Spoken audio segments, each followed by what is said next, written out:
Homúnculos. Cara, o homúnculo já tá aí desde sempre, né, cara? O homúnculo é um construto feito por magos, muito fraco fisicamente, ele é muito frágil, ele tem uma capacidade muito pequena de provocar dano, mas ele é um vigia, ele é um espião, ele é um protetor, ele é um vigia da toca do mago, né? Das posses do mago. E ele tem uma característica interessante que é um vínculo mental com o seu criador. Eu já usei homúnculo pra fazer muita confusão, cara. Esses bichos roubando coisa é muito massa. O mago quer um anel mágico de um dos jogadores, né? Dos personagens jogadores. Rapaz, o carinha tá dormindo ali, mal viu, foi-se os anéis, porque o homúnculo carregou. E ele é muito discreto, ele sobe fácil, ele é muito furtivo. Em alguns casos ele pode voar, em outros ele pode se esconder. Se o mago tacar um item mágico nele de teleporte, ninguém pega.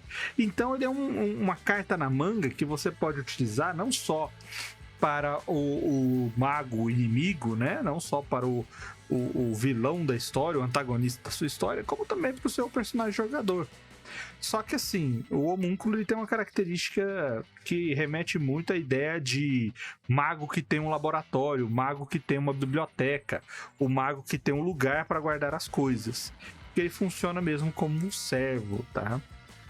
E a ideia dele não é ser um Frankenstein, que foi construído com um pedaço de coisas. Pelo menos na quinta edição. A ideia dele é que você pega cinza com barro, com alguns outros componentes e mais o uso de algumas magias e você cria o seu próprio homúnculo. O homúnculo da mitologia é uma réplica humana feita com pedaços de cadáveres. Por exemplo, Frankenstein é um homúnculo. Ele tem o corpo formado por partes de outros seres que já não estão mais vivos. E ele tinha o formato humano. Na segunda e terceira edição, o homúnculo ele era meio monstruoso, porque ele parecia realmente uma pessoa pequena e poderia aí causar certo furor de desespero em desavisados. Mas na quinta edição, a quarta edição não tem a mínima ideia, porque a gente não fala dela, e eu também não me importo, e se eu fosse você eu também não me importaria. E na quinta edição eles fizeram esse esquilo estranho, misturado com como é que é o nome dele?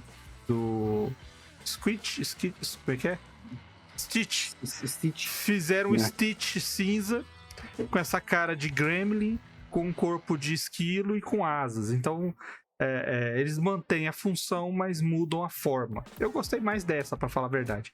Ele ficou mais legal do que um pedaço de cadáver deformado, tá? E eu acho fantástico essa ferramenta.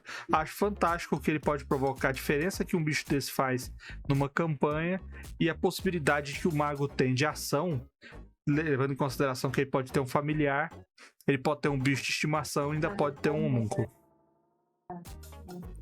O homúnculo em si, essa nova versão dele, já é meio que uma pegada meio familiar mesmo, né? Meio ajudante, assim, tanto que você falou. É muito associado a magos de laboratório, magos de biblioteca e tal. Porque ele fica ali servindo como pet, /assistente, /familiar. Então, eu não sei se tem muita utilidade em campo, assim, de sair com ele, e se ele como ele é muito frágil, etc., não sei se vale a pena viajar com ele por aí, andar, explorar com ele. Mas para construção de cenário, para construção de ambientação, tudo mais assim, é bem legal. E essa forma aí, igual você falou, agrega mais nesse tipo, né, de construção de cenário e construção de ambientação. Eu gosto muito. Eu acho que é pra isso. O homúnculo é especificamente pra isso. O homúnculo não é pra ser... Ele é nível 0, né? É um negócio meio... 5 XP. É isso. Se você então, matar assim, ele não é uma criatura pra combate. Ele é feito uma criatura pra ambientação. Pra você chegar na Torre do Mago e, tipo assim, não existe... O homúnculo, diferente de outros animais conjurados, não tem concentração. Não existe limite pro número de homúnculos. Se você quiser fazer um mago que é o Gru do seu mundo e tipo, fazer um monte de homúnculo pra servir de minion, você pode, não tem nada que te impede. O cara gasta uma grana lá, faz um monte de homúnculo, você chega no lugar, tem 300 homúnculos circulando pelo castelo do cara. Você fala, pelo amor de Deus, o que tá acontecendo aqui? Mas já dá uma. Você vai olhar. Se tem uma coisa que você não vai fazer é olhar pra isso e falar: aqui está um homem fraco, aqui está um mago fraco. Não é, o cara tem tempo e recurso suficiente pra fazer isso. E aí você pode ter os homúnculos fazendo coisas das mais leves às mais terríveis. Os homúnculos juntando 3 homúnculos pra alcançar uma prateleira, porque eles voam pra carregar as coisas, como um monte de homúnculo voando na direção das pessoas que chegam na região do castelo. E aí eles não causam dano, mas eles se jogam contra a pessoa. E eles causam impacto quando eles explodem na cara do invasor. Eu gosto muito pra isso, pra cenário. Eu já usei homúnculo nesse sentido. Revoada de homúnculo, agindo como enxame e botando galera pra correr. Porque de pouco em pouco o dano entra.